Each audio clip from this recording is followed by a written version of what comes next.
making laws, from people from Jesus Christ to Nelson Mandela, from Rosa Parks to Martin Luther King, laws have always been broken to facilitate substantive change.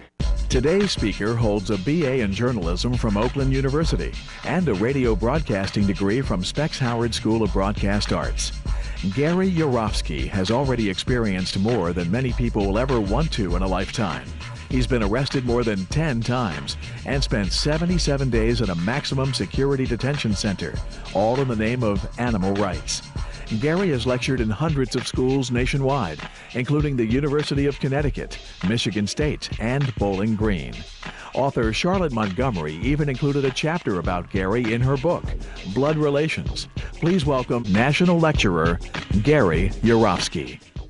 All right, good afternoon, everybody. My name is Gary Yourofsky. Please take a moment and jot down my email address and my website in case you want to contact me later on. Today we're going to talk about the world's forgotten victims, animals, and the world's oldest and strongest addiction, meat. I'm going to challenge your belief systems today, so certain parts of the speech will be intense. But let me start with a quick disclaimer. I am not here to be your enemy. The views expressed today do not necessarily reflect the views of your professor or this institution. I am not trying to take you away from your religion. No religion mandates meat eating. The golden rule states, do unto others as you would have done unto yourself. Animals qualify as others. And thou shalt not kill. The four most important yet most ignored words in all religious teachings. There's not an asterisk next to that commandment saying, unless you walk on all fours, have fur, feathers, horns, beaks, or gills.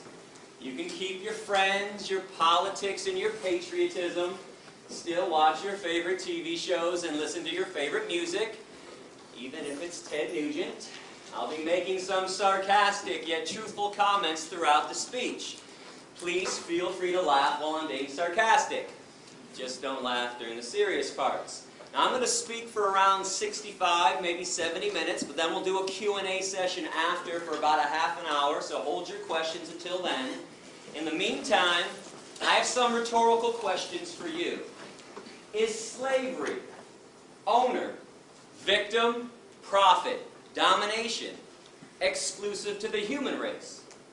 Have blacks, Jews, women, and children been the only victims of this atrocity? Have not cows been enslaved? What about pigs, chickens, turkeys, fish, sheep? If they're not enslaved, then what are they? Free? Can slavery have a victim that is neither human nor animal? Have not the oceans, the forests, the earth itself become victims of ownership too? And what about a slaughterhouse? House of slaughter. Slaughterhouse. Do you really think there's such a thing as humane slaughter? Exactly what is your definition of humane? Besides psychological and physical abuse, torture, dismemberment, and murder, what else do you think happens to animals inside of a slaughterhouse? You think they get belly rubs and tushy slaps? And if you think there's such a thing as humane slaughter, I'm curious, do you also think there's such a thing as humane rape?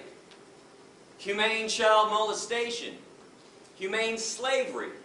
How about a humane Holocaust?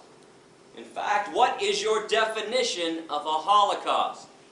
Is it a massacre of human beings or a massacre of innocent beings? I thought it was innocent, which brings us to the biggest Holocaust massacre of all.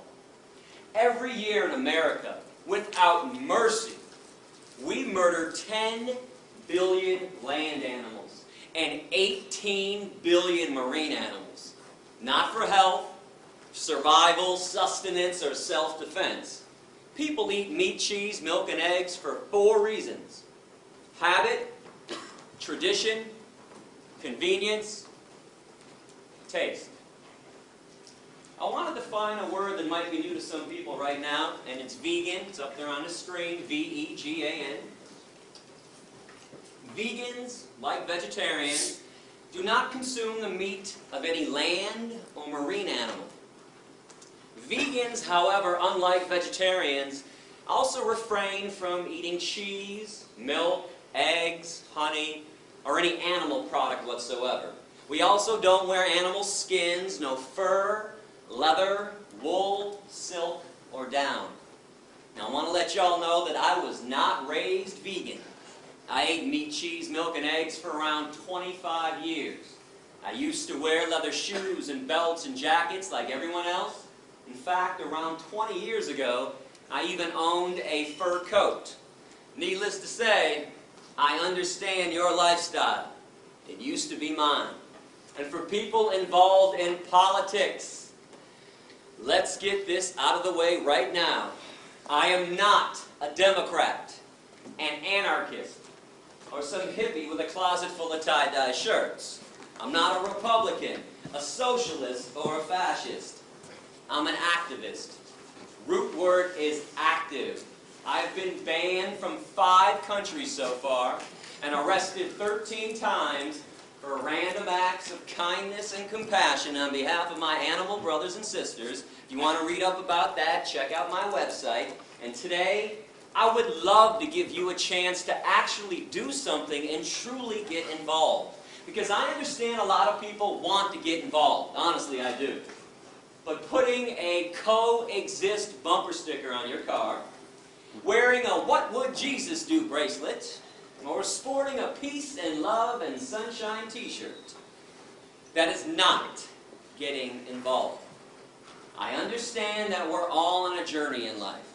We all have different likes and dislikes, different nationalities and religions too.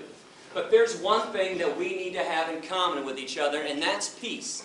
Genuine compassion and genuine peace for our planetary companions. Contrary to political and religious dogma, animals do not belong to us. They are not commodities. They're not property, and they're not inanimate, stupid objects who can't think and feel. That Descartes Cartesian way of looking at animals like they're machines, it is outdated and, quite frankly, 100% insane. Because if we all understand that animals can use their eyes to see, ears to hear, noses to smell, mouths to eat, legs to walk, feathers to fly, fins to swim, genitalia to procreate, bowels to defecate, I'm always perplexed that most people don't believe that they can also use their brains to think, feel, be rational, be aware, and be self-aware. Am I supposed to believe that every body part on an animal functions just like it's supposed to? Except the brain? Those lies are thick. The propaganda from the animal abusers is enormous. I mean, when was the last time you turned on TV and saw a commercial for shiitake mushrooms? People singing and dancing down the streets, having a good time, eating mushrooms. How about alfalfa sprouts? Quinoa. It's a seed. Radishes. Raspberries. Tofu. You don't see that stuff advertised on TV. What do you see instead? Have some more meat. Have some more cheese. Have some more cheese on your meat. Meat, cheese, double cheese, extra cheese. And how about a little more cheese with your meat? Have some more cow's milk. Have some more eggs. And then what do you see interspersed between those advertisements? Not feeling so well? Need to see a cancer specialist? How about a heart doctor? Need some Lipitor, Zocor, Crestor, Plavix? Need some diet pills? How about some energy drinks? Some Kaopectate, Tums, Pepto-Bismol. You've been duped. They're killing you, they're killing the animals, and they're killing this planet. And those blinders are on nice and tightly. But if you give me an open mind today, that's all I ask for, an open mind, I'm going to take your blinders right off. My goal is simple. All I want to do is reconnect people with animals. Awaken some emotions and some feelings and some logic that has been buried and suppressed intentionally by our society. And the reason why I say reconnect, it's because each and every person in this room used to be a real animal rights person at one time, a true animal lover, and a real friend of the animal kingdom. And it's when we were kids.